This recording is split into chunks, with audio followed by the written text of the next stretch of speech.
Hello दोस्तों, आज आपको एक नया वीडियो के बारे में मैं बताने जा रहा हूँ। आपका सामने एक ₹1 का कॉइन दिखाई दे रहा है। ये जो ₹1 का कॉइन है, आज की समय पे ₹1 का कॉइन बहुत ज़्यादा एंटीक और रेयर हो चुका है। और ये ₹1 का पीछे भारत सरकार का बहुत सारा राज छुपा हुआ है, जो मैं आज आपको सामने बोलने जा रहा हूँ। बोला जाता है कि अगर एक ₹1 का नोट आप कॉइन अगर आपके पास होगा तो आपको लाखों रुपया तक मिल सकता है। लेकिन पहले ही बता दूं कि ये बात एक्चुअली गलत है, ऐसा कुछ नहीं मिलता है। लेकिन फिर भी ₹1 का कॉइन इतना आज डिमांड में क्यों है, या इसका क्यों इतना ज़्यादा वैल्यू है, ये इतना रेयर क्यों है? तो आइए वीडियो शुरू करता हूँ। ये जो ₹1 का कॉइन है, ये ₹1 का कॉइन भारत सरकार की जो आरबीआई है, आरबीआई द्वारा इसको 1975 में सबसे पहले छपाया गया था इंडिया में, और इसको सर्कुलेट किया गया था। 1982 में इस कॉइन को बंद कर दिया गया था छपाई करना। ये जो कॉइन है, इस कॉइन को भारत सरकार 3 अलग-अलग वेरिएंट में इस कॉइन को बनाया। भारत सरकार का एक ऐसा कॉइन है जो एक ही साथ शुरू हुआ था, लेकिन 3 अलग-अलग वेरिएंट दिया था। और 3 अलग-अलग जो वेरिएंट है, तीनों अलग-अलग वेरिएंट का 3 अलग-अलग खासियत है और पहचान है। खासियत और पहचान क्या है, मैं आपको वीडियो के साथ ही बताते रहूँगा।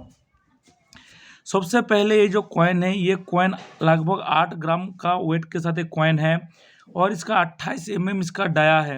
यानी ₹1 का सबसे बड़ा कॉइन यही था जो 28 की डाया के साथ इस कॉइन को जारी किया गया था। और अगर इसका थिकनेस का बात किया जाएगा तो 2 इसका थिकनेस है। 2 बहुत ज़्यादा होता है इसका थिकनेस के लिए, और इसमें जो सिक्योरिटी एज है, ये भी अच्छी तरीके से इसको दर्शाया गया है।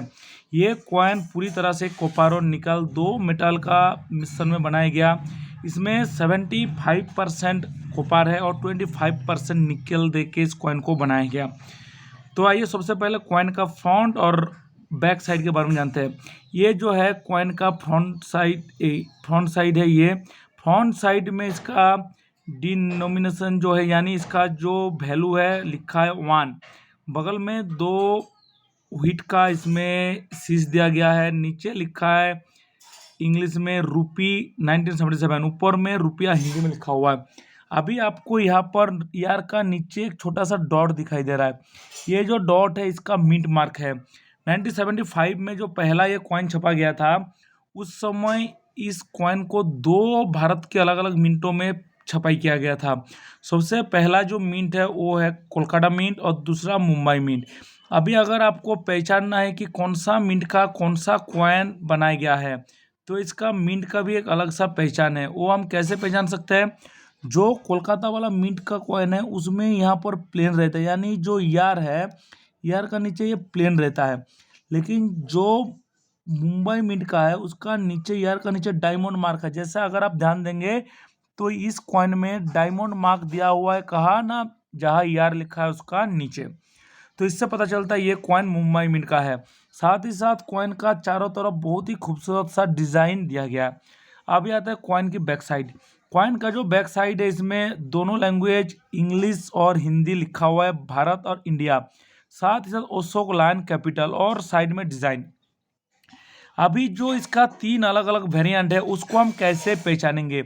अगर आप कॉइन को अच्छे से देखेंगे तो उसमें जो पहला कॉइन है, पहला कॉइन में जो बीच में ये लायन का जो सिर है, ये सिर आपको दिखाई देगा कि ये पोटिंग डाउन, यानी पॉइंटिंग डाउन, यानी इसका सर जो है नीचे की तरफ पॉइंट करते हुए दिखाई देगा।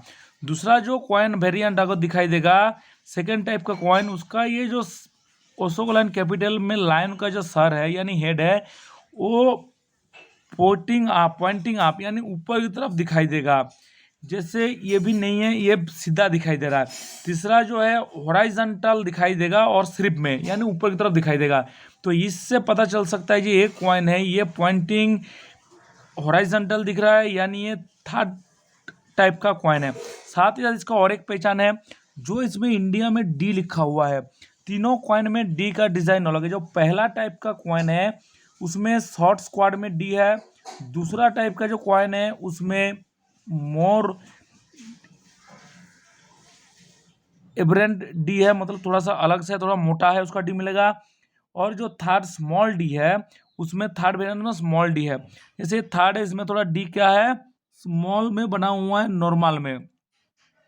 और मैं आपको बता दूं, अगर कोई बोलता है कि आपके पास 1 रुपया का 1976, 77, 78 या 75 का कोई भी कॉइन है, तो मैं उसके लिए आपको लाखों रुपया दूंगा, पहले आप रजिस्ट्रेशन कराइए।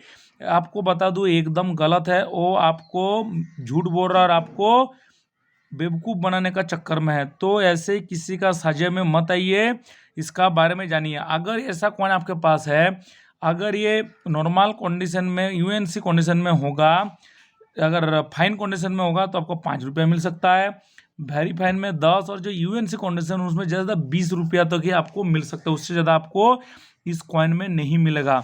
तो ये था मेरा 1975 से लेकर 1982 तक जो 1 रुपया का एंटीक कॉइन बनाया था 3 अलग अलग वेरिएंट में, उसके बारे में जानकारी। आप लोगों को मेरा जानकारी कैसा लगा, कृपया सबसे रिक्वेस्ट है कमेंट्स बॉक्स में कमेंट्स करके बताना। सभी को मेरा नमस्कार।